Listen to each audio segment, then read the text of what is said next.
quiet quitting refers to employees who put no more effort into their jobs than necessary. It says at least half of the U.S. workforce consists of quiet quitters. That's why you need to bring back office beatings.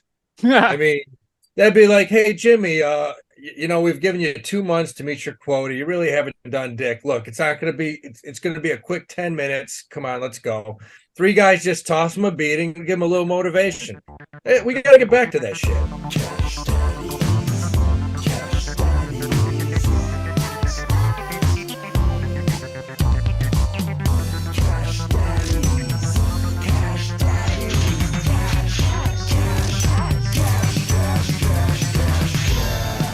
Daddies is for entertainment purposes only. You'd be an idiot to listen to anything these degenerates say. Invest at your own risk, do research, but seriously don't listen to these ass clowns. Now enjoy Cash Daddies. Welcome to Cash Daddies. We're banking fatties. Wow. Spring is in the air here in Los Angeles. Titties out. Everyone's excited. Nipples hard. My God, joining me as always straight from the Tonight Show, Jay Nice, Johnny Woodard. How are you, buddy? Good, man. Good. Happy to be here, Sam. And of course, looking good. Who knows what weird virus he has now? He is a petri dish of pharmaceutical drugs. How we do we bump bump bump bump bump. How we do we bump bump bump bump bump. Go on. What's going on, man? I'm good. I got GERD. You ever hear of GERD? Yeah, dude. GERD. Yeah, I got a touch of it. Yeah, I got some of that. GERD? What is GERD? It's what I have. They used to call it heartburn, but then they invented a disease called gastrointestinal reflux disease, some shit like that. Oh, yeah, you love that, don't you, Howie? You love diseases, bro. That's why I'm coughing, because the acids go up into your lungs. Sorry. Gastroesophageal reflux disease. There you go. Oh, thank you for fixing that, because we were going to mock you the whole show. Yeah. You didn't get it correct. Somebody out there was like, that's not what it is. All right, guys. Well, we had a crazy week, right? We had a guest. We got a new guest coming in. A lot of stuff's going on. This TikTok bill is most likely going to cause chaos. Thank God the internet's here to catch it. It's nuts. Crazy times out there. Where do you guys want to start? What do you guys want to talk about? Well, I'm fine. I'm jacked up about it. What do you think about the TikTok bill? Because I mean, are you fine? Did you see them just lambasting that fucking Chinese dude? Like, well, a lot of stuff's going on, Howie, and like, obviously, this is not a conspiracy podcast. This is a podcast about making money, but we always find they make you look at one thing and then they sneak in another thing. And I was just talking to Johnny. This new bill that they are introducing is worse than the Patriot Act. It's called the Zuckerberg bill. It's his bill. Well, what it is basically is that they can throw you in jail if they don't like what you're doing on the internet. Really? It's that. They make you go, oh, we want to get rid of TikTok because of the Chinese. And then in reality, they're just trying to figure out ways to throw people in jail for talking mad shit. I didn't know that. I did not hear that. Nobody did. This is why the internet's so important, because everybody is pushing back really hard, and they should find out who inserted that into this bill, and they should be handcuffed and driven out of Washington, D.C. and left in the middle of somewhere in the Washington state forest where interdimensional beings can run trains on their magic holes. It's that bad, huh? Yeah, it's incredible. Like, I'll tell you who it's good for. It's good for Facebook and Twitter, because you get rid of TikTok and those venues just make more money. Yep. Well, that's the whole thing. That's why they're trying to get TikTok to sell to an American company. Gotcha. Oh, man, I don't know. I do think the Chinese are looking at us through their through a lot of that shit. So I was in dude, can we just say really quickly? They're looking at us through this right here, Zoom. Yeah, right now they see us. Right now. You're right. So you're right. They make China the boogeyman. So I was in where was I? Where was I doing? Where was I? Oh, I was in Illinois. No. I was in Minnesota. We went to go and eat at a barbecue place, and it was ran by Chinese people. Very nice Chinese people doing barbecue, which was very nice. But all I wanted to do was ask them if they pee-peed in the Coke. That's all I wanted to ask. Dude, you've never had barbecue cat? It's like lean, but it's good. It's healthy for you. They have it everywhere. There's a barbecue cat place in Chinatown. I go there every now and then. I love it, Howie. That's probably where you got whatever disease you have this week. No, that's different. That's the barbecued rat, not the cat. That's the rat. Yeah, who gets sick more, Howie, Dewey, or white women in their 40s? I kind of am like a white woman in my 40s a little bit. I'd like to be. I'd like to have that kind of pull between my legs. I just don't. Okay, wouldn't that be great? So, Howie, talk to me. How was your week? What's going on? Hanging, banging? What are we doing?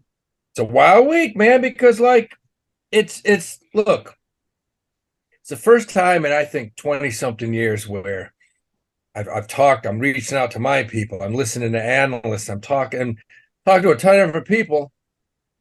The one thing they all agree on is that we are going into some sort of recession. That is going to happen. And it's going to happen quickly, probably in the next month or so. How long it's going to last, no one really knows. But it definitely is going to happen. Interest rates crept up a little bit. Technology got smacked. We made a play today, the Patreons, man. We went in and bought some Devon, whatever the fuck you want to call it, DVN Energy. Great energy company. It's been drilled over the past 3 months. I think it's going to bounce back a little bit. Energy is a sector that will do fairly well in a recession. It should. So energy should always do well. Energy is like becoming a hairstylist, right? Yeah. It is recession proof. Everybody needs a haircut. You need something. Everybody's got to cook. Everyone's got to put petrol in their cars. Yep. Yeah. Or whatever. Electricity, if that's your thing.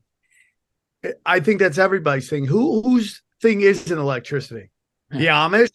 Are they listening to this podcast? Yeah, they're way out on electricity. The Amish, the Quakers, they don't need it. They're gonna have to wait until it gets on vinyl, and then they just manually like hover. How do you can't listen to anything? It's got to be really hard being Amish. I'm just realizing that.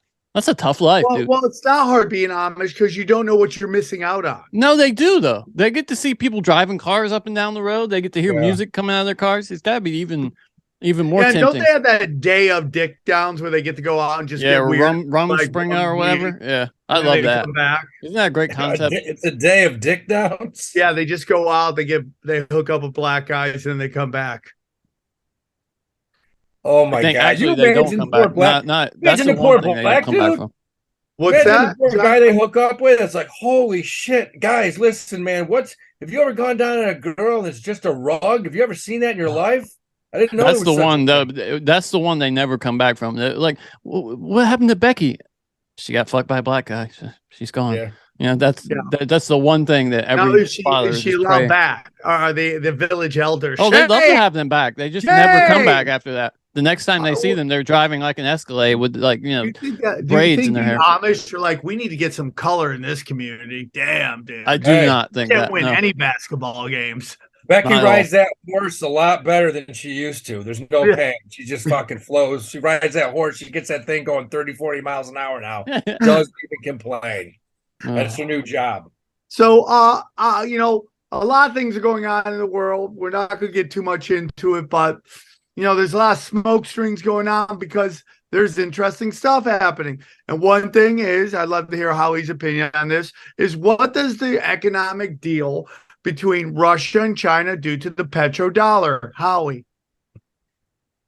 I mean, that's tough to tell. I mean, not just Russia and China with the petrodollar, but fucking look what's going on in Saudi Arabia and Iran. I mean, to me, I think that will help any kind of energy domestic company.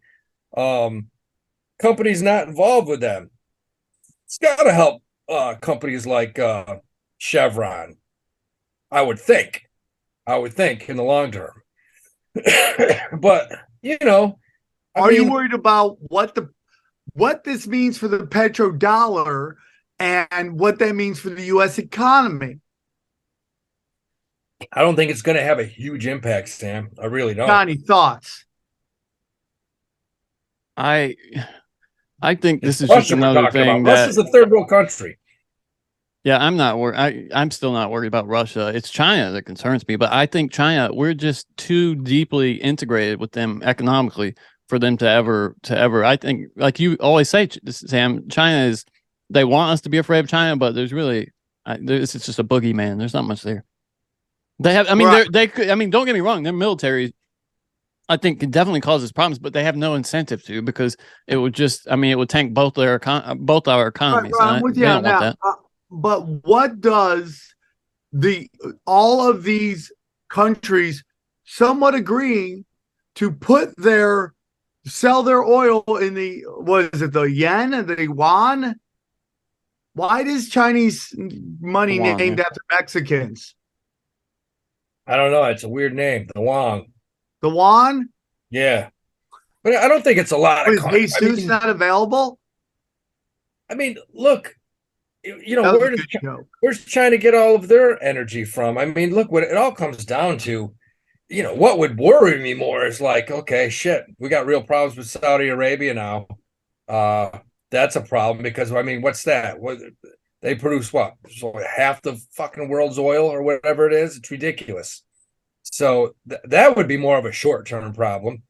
Although it'd be nice to see companies like Devon Energy, which is an American company, they're, you know, drilling off of Delaware and Texas and wherever else. Because we know the real deal, man. The United States, how much oil do we have in the United States? Enough to last us, what, another 1,000 years? Well, that's the whole thing. So I heard this ad today that was very interesting on the radio because, like Johnny says, I'm an old guy who still listens to AM radio. Yes. Johnny, just so you know, I'm advancing a little bit. I listen to Sirius Radio now, so please stop. So you finally made like 2006. Good job, dude. Yeah, I'm in 2006. So it was talking about how that basically California now gets 75% of its oil from foreigners when we have so much oil here. California has so much oil. We don't need that. But because our politicians are scumbags, they go get oil from other places, which causes the price of oil to go up. Absolutely. I mean, you know, I would love to know the exact, and I'll have to look this up, how many reserves we actually have and how many we use. Because, you know, any person in that field will tell you we have enough oil, just for Texas out in the ocean on the Gulf of Mexico to last us hundreds of years. But yet we're always shipping it in. Yeah, it's super interesting, the games getting played and what our politicians are doing to us. It's definitely related to China. Did you guys see that Sam Bankman-Fried was charged with paying $40 million to China in bribery? Yeah, while 40 billion or million? 40 million. Yeah. Million. So to bribe Chinese officials, and guess how much he spent in America? 70 million and charged with nothing. Well, that's great. When it's said and done, this guy's got to do some time, man. I mean, I can't imagine him not doing time. Yeah. This kid is just a walking crook. Yeah, he's a scumbag raised by scumbag people. Psychopaths make more psychopaths.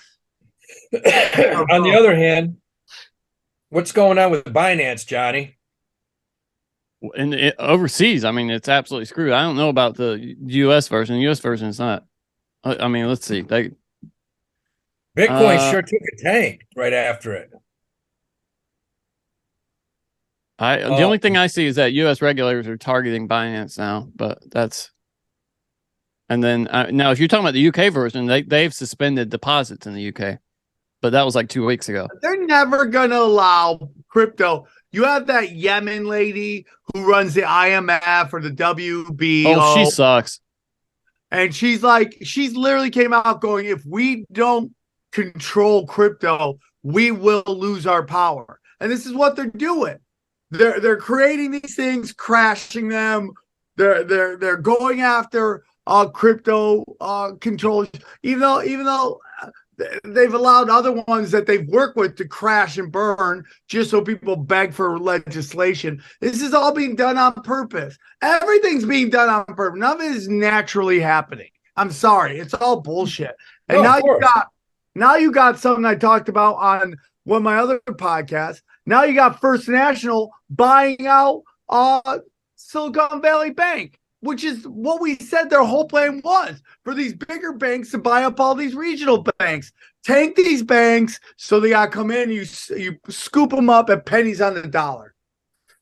Yeah. Here's the latest, by the way. This is from Forbes. It says the CFTC, that's the Commodity Futures Trading Commission, says that Binance has failed to properly register with the relevant authorities and has broken rules designed to tackle money laundering, which is what you're always saying, Sam. So they could be eventually targeted for a crackdown. We're waiting for firm word on that, but the early signs are that they have run afoul of regulators here in the United States. It's so well, and also, I mean, of course, he's like, dude, this whole thing is because Sam Bankman-Fried is a egomaniac scumbag, okay? And his ego got so much part of him. He wanted them to go after Binance, okay? Or he's an actor who they said, hey, we'll give you a big ride, buddy. You can be a billionaire for a couple of years, but you're going to have to take the fall eventually because we're trying to take down crypto. Or that. Wow. I think that's I don't think they would tell the second part. They just could. When you sell your soul, they'll do whatever they want with you. Well, that's what selling your soul is, though, knowing that eventually you're going to have to pay on the end. Now, whether they gave him the specifics or not, I think he knew. Yeah. So he is bribing all these politicians in Washington. He tells them to go after Binance, who has like $2 billion in his exchange. So then he finds this out and he goes, I think I'll pull my money out of this exchange, which starts the run, which brings down the house of cards. So both these guys screwed each other over and they both got giant egos. Well, I talked to a guy this weekend, and I'm being where I live right here. I run into finance guys all day long. I talked to a guy, works for one of the largest financial companies in the world. And we talked about crypto, and I said, look, when it's all said and done, what's going to be standing? And he said, here's the deal. He said, do not buy anything else except for Bitcoin. And I said, what about Ethereum? He said, no, because not when it's all said and done. He literally told me that Bitcoin was the only thing that they feel on Wall Street will be standing when this whole thing's said and done. Why is that, Howie? Because, I feel the same way. That's the only thing I'm putting any money into right now in the crypto space. But it's not the most efficient. It's not the best for transactions. It's not the best for really anything except for, I guess, it has some security based on longevity. But that's it. Why did he say why? I asked based him on why. Based on its pure utility, there's not a great reason. Because very wealthy people hold the most of it. That's what he said. Okay. He said hey, I'll buy that. Institutions and individual, the wealthiest people hold Bitcoin. They don't hold anything else. They hold Bitcoin. They said everything else. He said, first of all, 90% of all the other coins are scam. Even the ones that may not be, when it's all said and done, they regulate the shit out of everything. He said, Bitcoin's the only thing that I would say to buy. That's what he said. I was like, wow, Ethereum is supposed to be pretty good. He said, I wouldn't mess with it. And this dude is in the trenches every single day. That's what he does. Deals with just trillions of dollars. Well, here's the thing about Bitcoin. It's the only one that doesn't have a central headquarters. The only problem it has is that it's connected to Tether, and there's as someone would used to talk about on the show all the time, that Tether has its own problems, right? It's connected to the Chinese government and all that stuff. So that's how Bitcoin goes down. We should say also, Hex made a big run up to 12 cents. I mean, 12 cents. It's now back down to 7, but there's a lot of, I think Richard Hart himself tweeted out that they're about to finally launch Pulse Chain. So keep your eyes open for that. He said it could happen any second. Yeah, it's about 7 cents right now. Johnny, if it breaks during the show, don't hesitate to stop the show and tell us. I won't hesitate. Okay? Yeah, do not hesitate. Yeah, that's one. I mean, jumping down. I don't know. I asked this guy. I actually did ask this guy about Hex. He goes, "I got to be honest with you, I never heard of it." He goes, "Nah, I've never." But this is he said about Bitcoin. He said some very wealthy institutions and individuals own Bitcoin. He said so because of that, it's probably not going anywhere. I mean, look, when Goldman Sachs, Morgan Stanley, JP Morgan, they own Bitcoin. Yeah. I mean, that's a good point. And if those scumbags are behind it. We have the guest here. If you guys want to get on to that, we'll get back to the stories. We got a guest. Who's our guest, Howie? We got a kick-ass guest today, man. And he's coming in hot because he's talking about the most important thing in the economy right now. What is the next bubble? And he's going to talk about corporate real estate and how many small banks could get fucked when they stop paying. Yeah, that's my favorite thing. Hey, guys, we're really excited to talk to you about our friends at Mint Mobile. If saving more and spending less is one of your top goals this year, why are you still paying insane amounts of money every month for your phone bill? Switch to Mint Mobile. That's the easiest way to save this year. As the first company to sell premium wireless service online only, Mint Mobile allows you to order from home and save a ton with phone plans starting at just $15 a month. Wow, that's a lot of savings there. I mean, I'm spending hundreds of dollars on my mobile service, man. $15 a month, bang, bang, pow. That's a lot, man. I'm excited. Hard nipples. For people looking for extra savings this year, Mint Mobile offers premium wireless for just $15 a month. By going online only and eliminating the traditional cost of retail, Mint Mobile passes significant savings on to you. All plans come with unlimited talk and text, plus high-speed data delivered on the nation's largest 5G network. Use your own phone with any Mint Mobile plan and switch easily in minutes with eSIM. Switch to Mint Mobile and get premium wireless starting at just $15 a month. All right, guys, to get your new wireless plan for just $15 a month and get the plan shipped to your door for free, go to mintmobile.com/cash. Okay, that's mintmobile.com/cash. Cut your wireless bill to $15 a month at mintmobile.com/cash. All right, fellas. Here we go right now. This guy's been on the show before. He's a real estate, Wall Street guy, Ivy League grad, smart guy, comedian. Here's my boy, Mehul Patel, man. How you doing, Mehul? I'm doing well, Howie. How are you? Awesome. What's the word, brother? How are you? Thank you for coming back on the show. We appreciate you. We were happy when we got you on the first time, but it's great that you come back and slummed with us again. You must have happy to be here, man.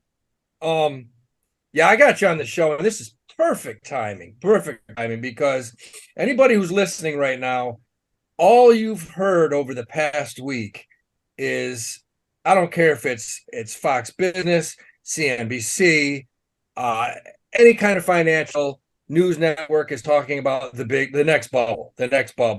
Last week it was regional and small banks. It looks like these things have kind of eased off and they're going to a better place. But the bottom line is everybody on CNBC is saying, what's going to happen with corporate real estate? Because corporate real estate, that is the next bubble because, and you can tell us about this, Mehul, but I want to say 80 to 90% of all regional banks are the ones financing corporate real estate deals. Is that right? Yeah, on the commercial side, yeah. I mean, the regional banks definitely make up a big percent of all of the financing that goes into whether it's office buildings, hotels, apartment buildings, shopping centers. They make up at a minimum 2/3, but it's probably 3/4 of loans that are out there are in those regional banks. So here's a question. Let's say I'm a regional bank in New Jersey, and 4 years ago, I financed a deal right here in Manhattan. They're doing a ground up construction, 80 floors, I don't know, 75, 80 floors of corporate retail space at a certain price. And all of a sudden it's about built. And now they're screwed because they can't get anyone to go in and lease the space. What happens? Yeah, look, I mean, there's two types of loans you can get. The construction loan is designed where you have to pay it back, right? At a certain point in time. They'll give you a little bit of leeway, you know, say it takes 2 years, 3 years to build a building, and then maybe they're going to give you 12 months to lease up. And then their expectation is you go out and you get a mortgage, a permanent mortgage that will help pay back the entirety of that construction loan. But, you know, if no one's leasing the building, real estate in general, the value of real estate is based on the activity in the building. If there's no activity in the building, the real estate has no value, right? So if you have an office building, a hotel, apartment building, if there's no tenants, no activity, there's no value. So the building isn't zero value because the steel and the glass and all of that has some value. But, you know, to take out the construction loan, the thought is, oh yeah, you're going to have rental income. Then this other lender will come along and give you a loan because they feel like, all right, we're going to get paid because there's a tenant, rent's going to come in. You're going to pay the interest and principal and we're happy. You're going to have cash flow. That's not happening, right? So a lot of real estate developers that are at the end of a project now that are struggling to get a tenant, it's a bit like the clock is getting closer and closer to midnight. And now, is this not happening for the reason that, you know, I'm seeing in New York, and I'm seeing this stuff. I'm seeing, you know, let's talk about like 1515, the big building in Times Square. Yeah. You've got thousands of people were going there every single day. 30, 40,000 people going there every day to work, and then COVID hits. Yep.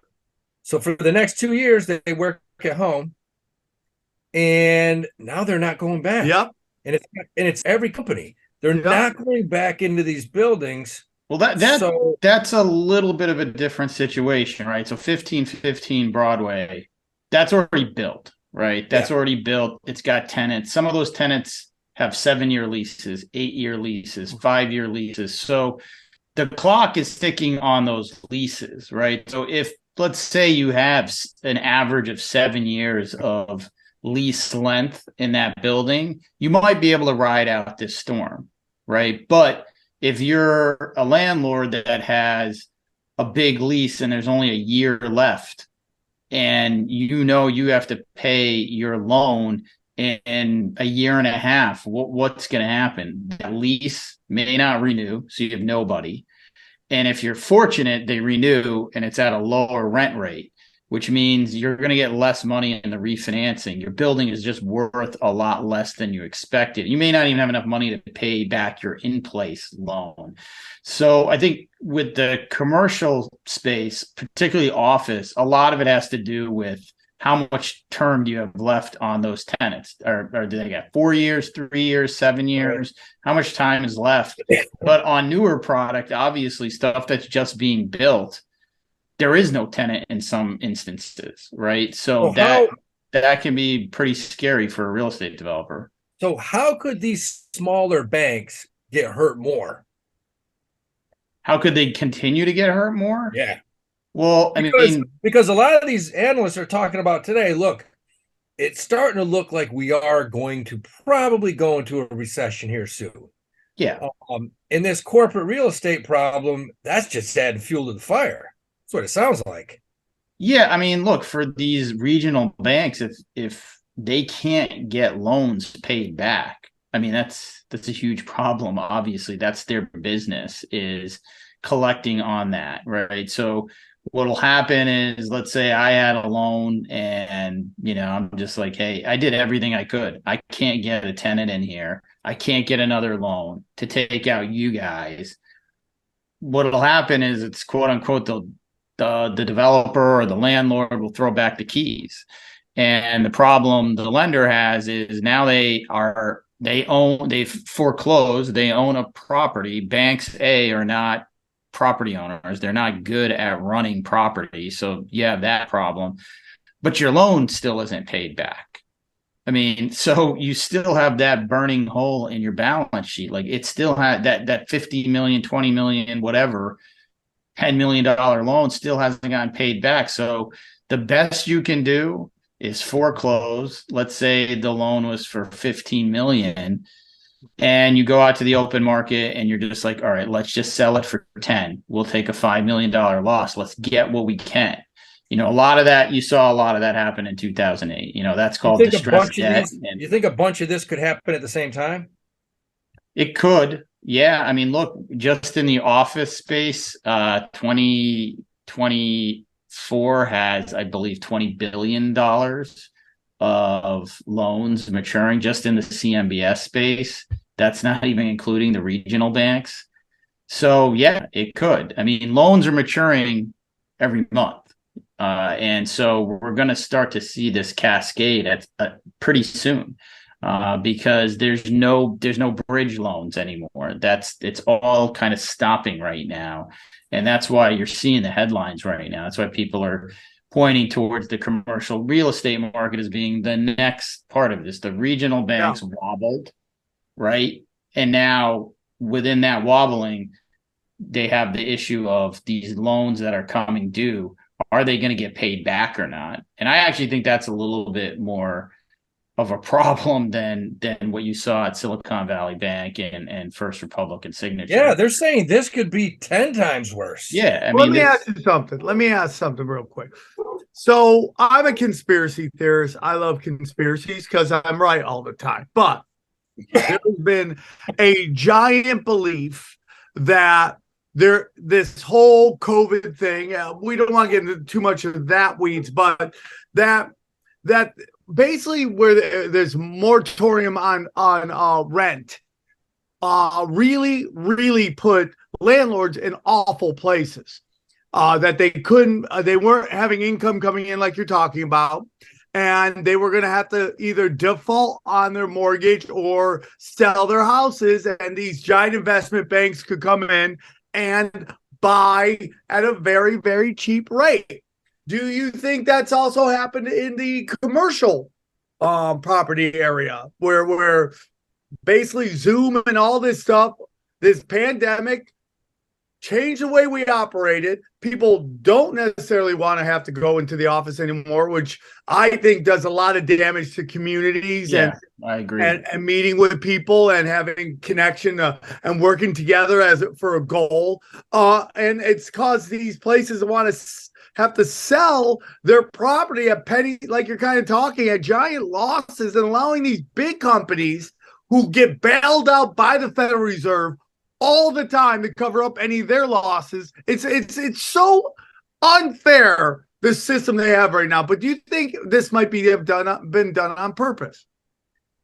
I don't think it was done on purpose, because one reason is, there was a trend here before the pandemic, right? I think one thing that is not making the headlines at all is, before the pandemic, you guys all know about WeWork and co-share office space.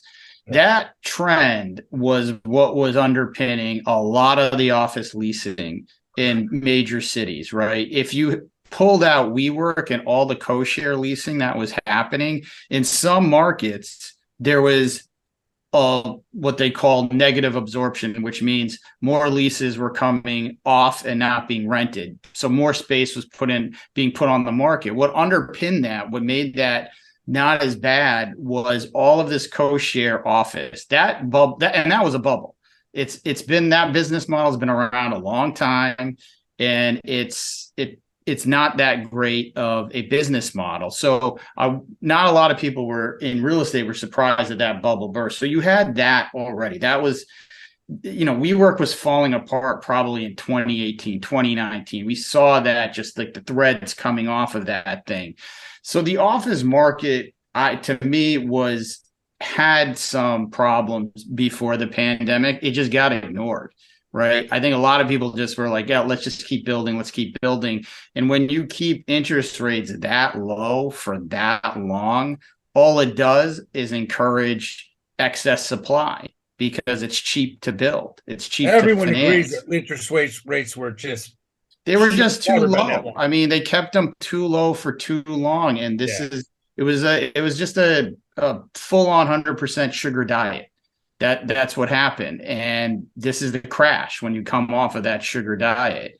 So I think that we already had a problem in the office market. We probably would have slowly gone to remote work, and it would have been stretched maybe over a decade, 12 years, as opposed to what I do agree is the pandemic just put it on steroids, right? We went almost overnight, what would have probably taken this entire decade to get to where we have 40-50% of the people in the office at any given time. That probably was going to happen at the end of this decade anyway, but it just went supersonic. And so now it's going to be pretty painful to go through that over the next 2 or 3 years. What I do think will happen is the higher quality offices, the really Class A offices, will over time be fine. It's the B and C properties that are lesser quality. I don't know what's going to happen to them. I think they're really going to see some real impairment. It's going to be difficult to see where you get the value other than using it for something else. Maybe, at the right price, maybe you can convert it to an apartment. Maybe you can use it for something else. But I think the office problem actually was started. It was happening well before, I think, the pandemic. And you talk about domino effect. What you're talking about now, okay, the B and C offices, which are hundreds of thousands of units, nobody's moving into them. They're built. They're staying there. So what the hell happens in new construction? Because you talk about one of the biggest job markets in New York City, which hires hundreds of thousands of people, is new construction. So if new construction comes to a halt, looks to me like a few people are going to lose some jobs. Yeah, I mean, there's almost no doubt new construction is going to. I mean, first of all, you can't get a loan right now. You can't get a construction loan to build an office building. Nobody's going to give you that loan. So there's no financing for it. Nobody's got the risk appetite to be like, yeah, I'm going to build a freaking office building anywhere. Nobody really is going to do that. So the supply is going to stop. The office supply is going to stop. I mean, we need it to stop because if you keep adding to this, we don't have the tenants to backfill this. But like I said, the newer stuff that was built, the rents that they thought they were going to get probably are going to come down. They're not going to get the $120 a foot rent or whatever they were projecting. It's probably going to be lower, but those spaces will get filled. But what always gets crushed are the lower quality assets. But to your point, this, raising interest rates, they knew that this would happen, right? Part of it was to bring down prices. So if you stop building, if suddenly there's no office buildings in the pipeline, what happens to construction costs? They're going to go down, right? Because the demand for construction workers is going to go down. It's the cost of the labor that's really driving the cost of construction. So construction costs will start to come down. So when a new apartment building gets built, the rents aren't going to be having to be quite as high. So that's the deflationary effect of all of this. The whole thing about we got to get inflation to come down. It will. It's just going to hurt. Like I said, when you're on an all sugar diet and you just stop, you are going to feel like crap for a while. Like you got to get it out of your system. It's not just New York. Like I read where Houston. And I've been to Houston a couple of times in the last year. You go down to Houston, all those big. You love black women. I do. Only ones with ankle bracelets. But that's projecting. I'm down in Houston. I'm looking at these huge, 40, 50, 60 floor buildings, old oil corporations. Nobody's in these things. They're empty. 100% empty, and they're going to stay empty. Like what? There's just going to be empty. It's going to be like, well, look, the vacancy is we're going to experience vacancy. We're already at, I think in New York, we're at 14%. San Francisco's pretty close to that as well. That's a huge number already, and it's likely to continue. But to Sam's point, I actually think the pendulum on this remote work is going to change, not right away. 3, 4, 5 years down the road, we are going to see that one, just the mental health part of this it's not great. But then there's, America is a business, right? Which I think is a good thing. So people think that's like an evil thing to say. I don't. I think that's fine. America is a business. It is what it is. What we're going to see is lack of efficiency. We're going to see that these companies aren't innovating the way that they used to. And I do think, and this is my opinion, but I do think in 4 or 5 years, we're going to see some more companies saying, no, you are coming back. And that's going to be a requirement of the job that you're here at least 4 days a week. I think so. I think so, because we're so early into this, right? This whole working from home is still pretty early. And there's just countless people I know that are saying that they're starting to see the inefficiency of it. Well, now I'm curious. Do you think that Meta has a role in all of this and their ideas for telepresence? They envision a future where you telecommute, but by putting on, a headset or ideally a pair of glasses, I think in the distant future, and then it's as though you're there. Do you have any faith in that and the development of that technology? I mean, look, ultimately the U.S. economy is always based on, our growth is technology. I mean, these phones that we have, I don't see how anybody could have envisioned how much we use them, how many, industries it's changed, and in a very short period of time. So I'm not going to be the guy who owns the CD store saying, yeah, these are going to be here forever. I think I still think that in person, it's not so much that simulates you being there. It's the little things of being in the office. We have such a push towards mental health and being able to be a good manager.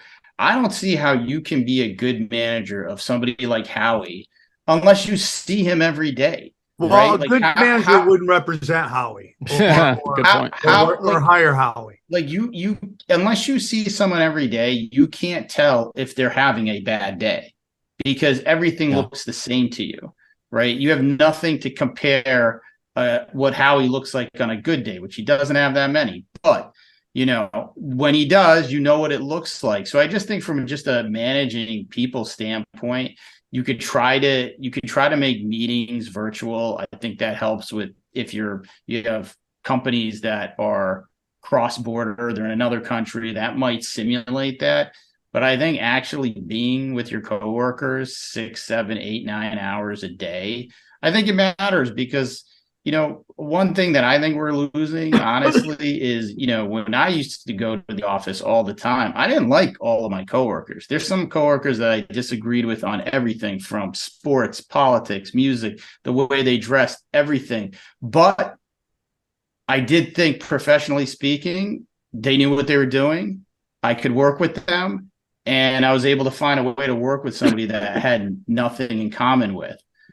And I don't know if you get that through the metaverse. Yeah, and like if you're at home, you can't take a 3-minute walk and go into the vending machine room and like sniff some strange girl's hair. You can't do that at home.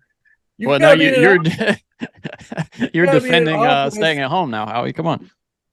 Where you can communicate and every now and then. Yeah, I mean that's the motivation for getting in there. I do think, aren't you finding people? I mean, you kind of referenced this earlier, but people, it does seem not just employers, but also employees are kind of missing. You're like, a lot of people are turning back now. I think we talked about this last week to places like WeWork and the office sharing kind of situations because they just miss commuting, which is I think they miss a routine and a routine, Yeah, you but getting out of the house, get your head out of that mindset. It gets difficult. I mean, people are putting themselves under house arrest. right? Yeah, I think people are missing community. And the big city, though, it's like I'm very blessed. We're forced to know each other, our neighbors. You know, the young lady who lives across the street from us has said maybe 3 words to us the whole time. She's very nice. We just don't, but everyone else we're all friends with. But this is very unique. I mean, people just don't talk to each other in the big city. And I think people get lonely and they kind of like enjoy going to work and seeing other people having that kind of drama that's involved with all that. And I think the more we try to rearrange everything and change the way humans work, we start to learn that there's a basic building blocks of us that we really like to stick with. And that only expands so far away from that. Yeah. Basically, look, jail is the worst place on earth. And on the worst place on earth, the way they punish people is they put them in solitary confinement.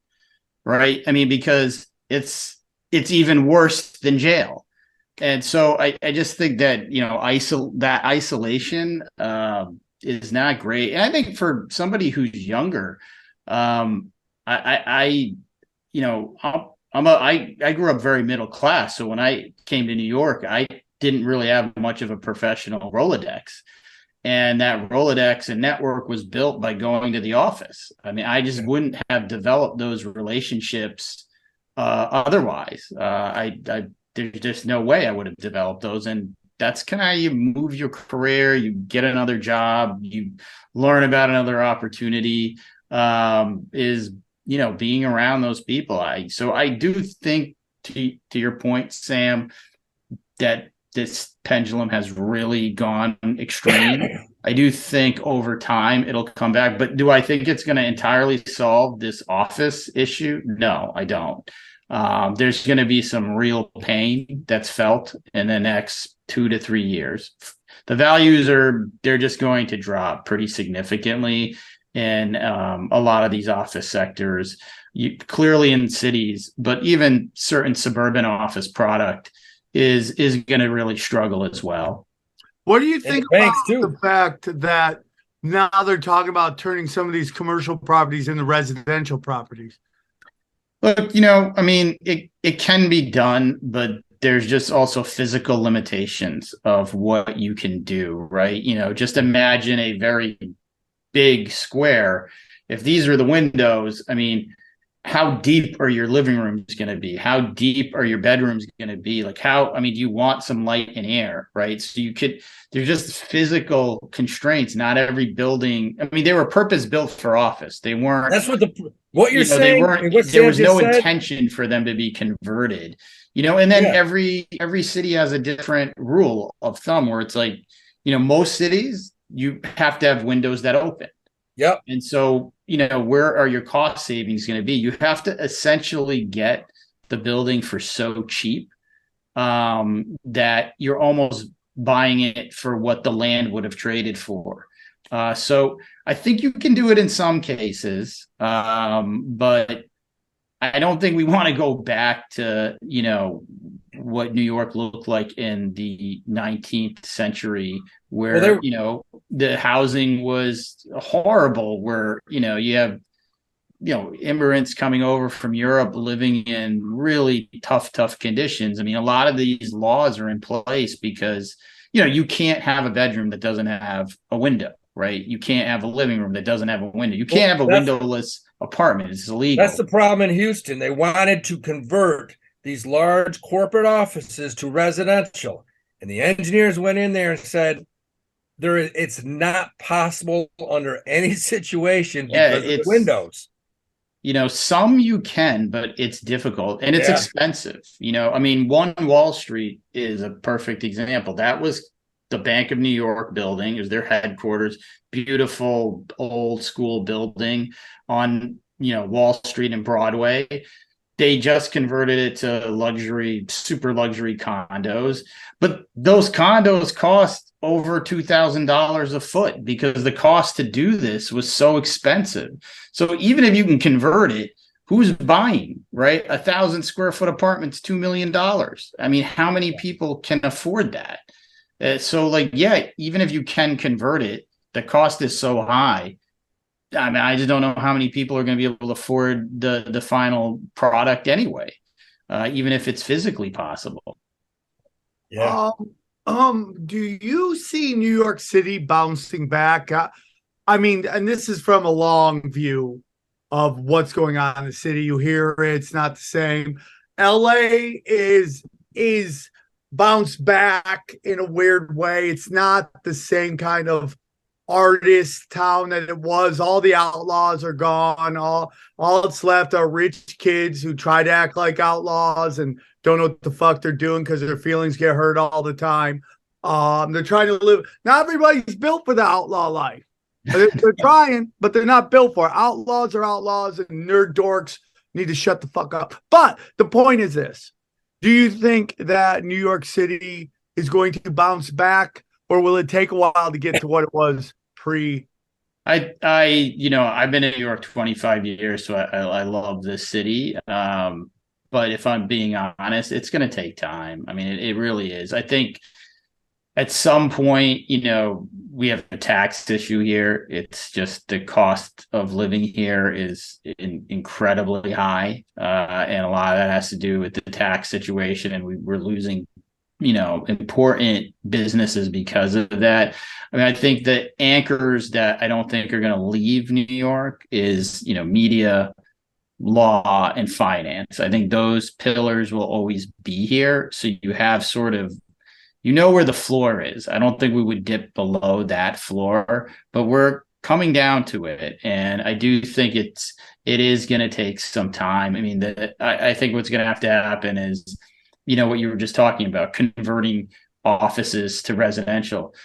We were talking about the financial feasibility and the physical feasibility, but then there's the whole, right now you can't do it because of the zoning, right? Like even if those two things weren't on the table and we found solutions for them, we couldn't do it because the way the zoning code has been written, you can't convert 80% of these buildings into apartments. So until you have city hall and state legislation doing things consciously saying, look, we have to put some new policy in place that's going to encourage changing the city, it's going to be tough. I mean, one thing they've now issued there's 4 groups bidding for the first casino license in Manhattan, right? That's something that's brand new.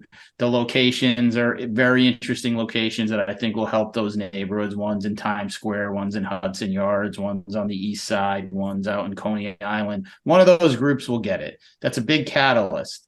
It's the first time that's ever happened here, right? So I think we're going to have to do things like that. I'm not saying build 20 casinos here, but there's going to have to be some other things where they say, you know what? We're gonna move forward with that. We're either going to change this zoning and allow this, or we're going to have a tax abatement and start issuing these so people aren't getting crushed on their taxes. These encourage businesses to come here, but that's going to take time. Unfortunately, things are probably going to have to get a little worse before people feel like they have to make those policy changes. Yep, I agree. Yeah. Just like California, man. California's in the same shit. Or taxes are ridiculous out there. I mean, it's getting crazy. Well, Del, thank you so much for coming on. Always appreciate talking to you. And it's going to be interesting to see what happens, man. I'm somebody who thinks humans adapt, that, everybody thinks doom and gloom. People will adapt. People figure out ways to survive and thrive. We'll see. I don't know, man. It's gonna be interesting, though. It's gonna be interesting. Thanks for coming on, buddy. One more time, where can they find you? You can find me Mehul Patel NYC on Instagram, Twitter. You can find me there, and you can find me doing spots with Howie in New York. I'm sorry. Yeah, brother. I'll be down to look at an office tomorrow. All right, man. Yeah, give me a ring. Will do. All right, man. Make sure you send all your links to Johnny so he can add it to the show notes. Thanks for coming on, dude. All right. Thanks, guys. Hey, everybody. We want to tell you about our friend Jay McMahon and copymycrypto.com. Guys, we've seen so many people making ridiculous money from crypto, but did you know it would be really easy for you to do the same? The Copy My Crypto membership site shows you the coins that YouTuber James McMahon personally holds and allows you to copy him. It's like having a big brother who knows exactly what he's doing. You don't need to know a thing about crypto or how to invest. You simply do what he does. So let me tell you more about James. He runs the Crypto with James YouTube channel, which despite heavy censorship, something we're familiar with, has more than 26,000 members. Since March 2020, he's told his viewers to buy 26 crypto coins. Had you put $100 into each one, it would have gone on to be worth $123,000. Of the 26 coins, his top pick of the year, a coin called Phantom, went up 692 times from when he named it. That one call has retired a number of people, including guys in their 20s and 30s. And remember, this is public knowledge. You can go to YouTube and verify it yourself. So if you'd like to join the 2,800 members who copy James, then stop what you're doing and head over to copymycrypto.com/Sam. That's copymycrypto.com/Sam. That's SAM. You'll not only find proof of everything that Johnny said, but our listeners get full access for just $1. Okay. Once again, that's copymycrypto.com/Sam. The recession is here, guys. You can suffer with like everyone else or choose to thrive. James is the real deal. Go check out his site now. Okay, man, that was a great interview. Good insight. And I think it's going to be interesting to see how it all plays out. You know, will we become too comfortable with Zoom? How pissed is Skype that Zoom came in and just stole its milkshake? Stole its milkshake. They did. They set Skype under. Patel, it's great. So it's also one thing you never, you know, a lot of people, it's Elon got into this a lot and he got a lot of shit for it, but there are so many people who work from home that just don't do a damn thing, dude. You know what I mean? They just don't do shit because when you know, it's impossible for somebody to know whether you're actually working when you work from home. And there's this new thing that Gen Z is doing. It's called silent quitting. Have you heard of this? It's where you don't quit. You just don't do the job. You just do the absolute minimum. There's another name for it too. It's like a thing that Gen Zers are doing instead of just quitting their jobs that they're not happy with. They're just silently quitting and they're not doing shit. They're doing a fucking George Costanza, man. They're just showing up and sleeping under the desk. Yeah, that's it. That's it. Quiet quitting, another word for it, refers to employees who put no more effort into their jobs than necessary. And that's a new thing. It says at least half of the U.S. workforce consists of quiet quitters. You know, that's why you need to bring back office beatings. I mean, that'd be like, hey, Jimmy, you know, we've given you 2 months to meet your quota. You really haven't done dick. Look, it's not going to be, it's going to be a quick 10 minutes. Come on, let's go. 3 guys just toss them a beating and give them a little motivation. We got to get back to that shit. I'm with you. I'm with you. Get back. I saw the Apple, Howie. I'm curious. You know, you're seeing a lot more now of these. Whenever you go to check out somewhere online, you get an option to pay later, and it's like it's not a traditional credit setup because often it's like a flat fee. On some of them anyway have like a flat fee, and you can pay back in like 4 installments, and then you know it's a $5 premium. I heard that today. Apple now is getting to that.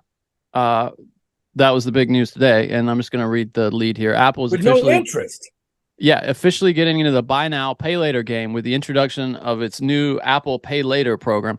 Announced that the WWDC last June, Apple Pay Later allows consumers to apply for Apple Pay Later loans of $50 to $1,000 to make purchases online or in-app purchases made through their iPhones or iPads.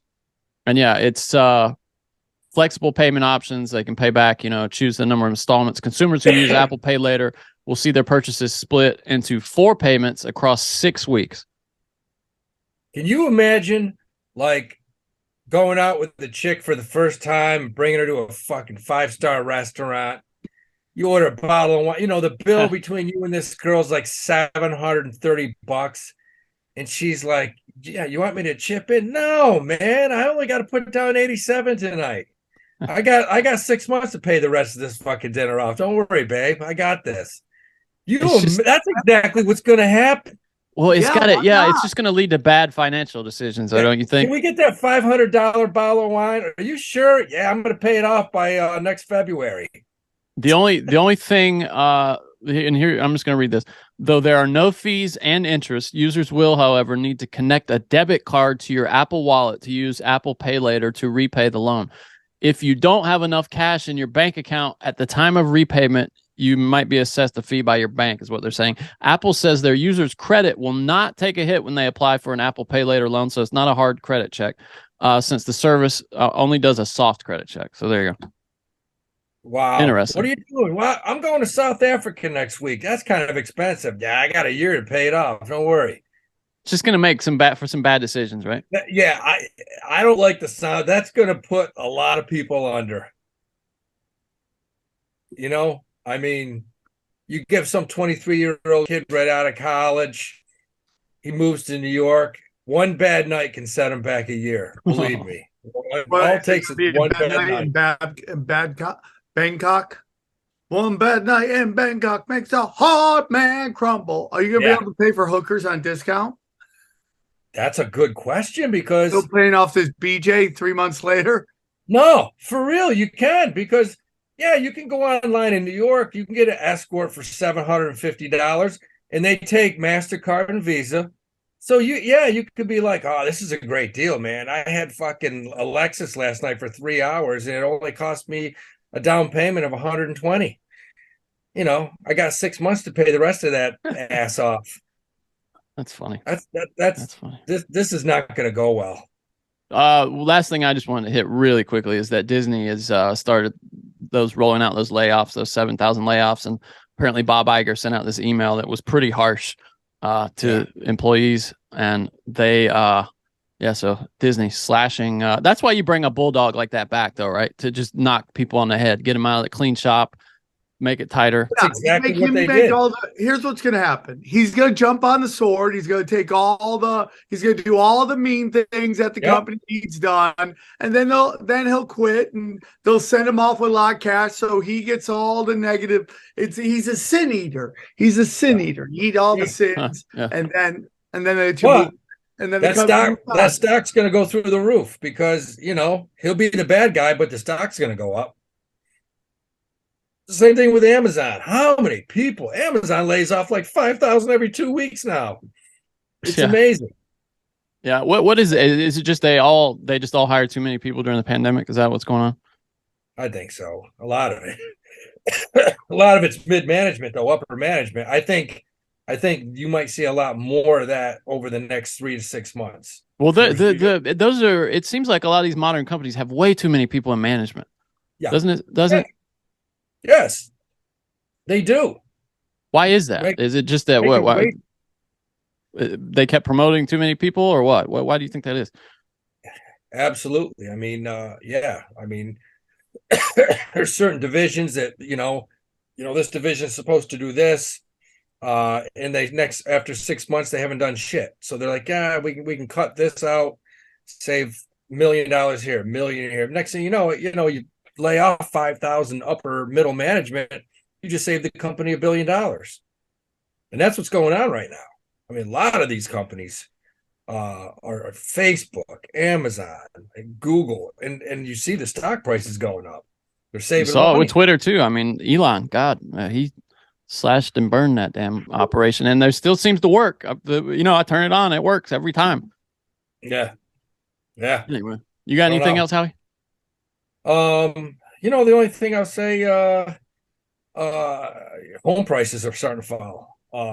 That's a big one. I mean, it's the third month in a row, home prices.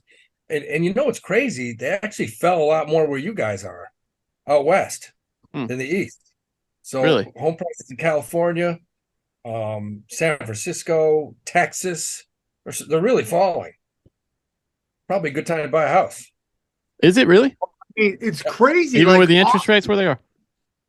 Yeah. Do you think it's a good time to buy a house right now? I mean, if prices continue to fall, absolutely. Yeah. How about the mortgage rates? Yeah, you know what? You can work something out. There's tons of ways you can knock that thing down a little bit. How's that, Howie? How would you do that? Paying more down? Is that what you mean? you can get an adjustable rate. Right. There's all kinds of first-time buyer incentives. Oh, I see. And things like that. So, yeah, I think, when prices fall, that's when you want to buy, but they may continue to fall. I see, in California, they say that's a good area right now. Is that because of all the people moving away, you think, from California during the pandemic? Could be. That's where some of the houses are coming, because there's certain areas in New York that just there's no supply, tons of demand, no supply. You guys seem to have a lot more supply right now. I guess in San Francisco, there's tons of houses. Yeah, shit. You hear that place? It sounds like a war zone now. I've heard of so many people leaving San Francisco. I had a friend that just got back from San Francisco, and he said it was just a shithole. I'm like, I thought that was a beautiful city. It used to be until they progressivism had its way with it, and now it's a shithole, like you said. So, what's your pick this week, Howie? I think I picked Oxy last week, and I think it's up like 15% from last week. Damn. Oxy was under $60. Warren Buffett owns 23% of the company now. He just keeps buying it. That's a good sign. I love it. I love OXY, but I think energy is the play going forward again. I sold some XLE when it was up above 90, and I'm buying it back here around 80. XLE has a bunch of different energy and oil companies, Chevron. I like XLE right here. It's a ETF. It's safe, pays a decent dividend. DVN, Devon Energy, that's the one we bought today. So I forgot to say this. Devon Energy, DVN. We bought some calls on it. You know that thing's paying a 10.5% dividend right now? Damn. 10.5% yield. If you buy that stock and it doesn't move for the next 3 months, you're getting a 10.5% yield on that. I think the dividend's like $5. Something ridiculous. So I think energy's the play. That's the sector. DVN, I love it. Right on. All right. That's it for us, right, Sam? We're heading over to Patreon. Yep. Guys, come get weird with us at the Patreon. This is where the bangers bang.